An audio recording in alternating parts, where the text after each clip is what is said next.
అయినా జైల్లో పెట్టి కటకటాలు వెనక పెట్టాలన్న ఒక ఉద్దేశంతో ఒక తప్పుడు కొత్త కేసు పెట్టారు. ఇది కొత్తగా నిన్న మాత్రమే రిజిస్టర్ అయిన కేసు. ఈ కేసుకి వంశీకి ఏం సంబంధం లేదు. ఈ కేసులో వంశీ కడిగిన ముచ్చేలా బయటకు వస్తాడు. చాలా దారుణమైన సెక్షన్స్ కావాలని ఇంపోజ్ చేశారు. 104 క్లాస్ 1 అనే బిఎన్ఎస్ సెక్షన్ అనేది it is a life conviction section. కావాలని ఈ కేసు పెట్టారు తప్ప ఈ కేసుకి వల్లభనేని వంశీకి ఎటువంటి సంబంధం లేదు. కేవలం డబ్బుల కోసం పనిచేసే గ్యాంగ్స్టర్స్, రౌడీలు, డెకాయిటీల మీద పెడతారు తప్ప ఒక పాలిటీషియన్ మీద ఈ కేసు పెట్టడం చాలా దుర్మార్గం అని నేను ఖచ్చితంగా. సత్యవర్ధన్ పరిస్థితి ఏంటంటే సత్యవర్ధన్ కిడ్నాప్ చేశారన్న ఆరోపణలు కూడా వినిపిస్తూ ఉన్నాయి. అవన్నీ అబద్ధమే. అవన్నీ 100% అబద్ధం. సత్యవర్ధన్ కి వల్లభనేని వంశీకి ఎటువంటి సంబంధం లేదు.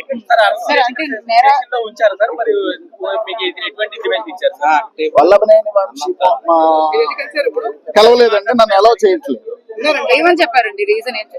మా దగ్గర మా కస్టడీలో లేరనే పోలీసులు చెప్తున్నారు. లేరనే చెప్తున్నారు. అబద్ధం చెప్తున్నారు. పోలీస్ స్టేషన్స్ అన్ని కూడా మారుస్తూ ఉన్నారు. ఫస్ట్ భవానీపురం తీసుకెళ్లారు. మార్గ మధ్యంలో కూడా అక్కడ కార్స్ ని స్వాప్ చేయడం కానీ తర్వాత ఇక్కడ తీసుకురావడం కానీ ఎలా చూడొచ్చు? ఏం లేదు, కంటికి కన్ను పంటికి పన్ను లాగా ఏదో రఘురామకృష్ణరాజుకి ఏదో జరిగింది, దానికి ప్రతీకారంగా వల్లభనేని వంశీని ఏదో చేయాలనే ఉద్దేశంతో ఉన్నారు. అవన్నీ ఏం చెల్లవు. వల్లభనేని వంశీకి చట్ట వ్యతిరేకంగా ఏం చేసినా మేము ఖచ్చితంగా సుప్రీంకోర్టు వరకు వెళ్ళి పోరాడతాం. సెక్షన్స్ చాలా హీనియస్ సెక్షన్స్. అది రౌడీలు, గోండాలు, డబ్బుల కోసం పనిచేసే గ్యాంగ్స్టర్ల మీద పెట్టే సెక్షన్స్ పెట్టారు వంశీ. Okay please.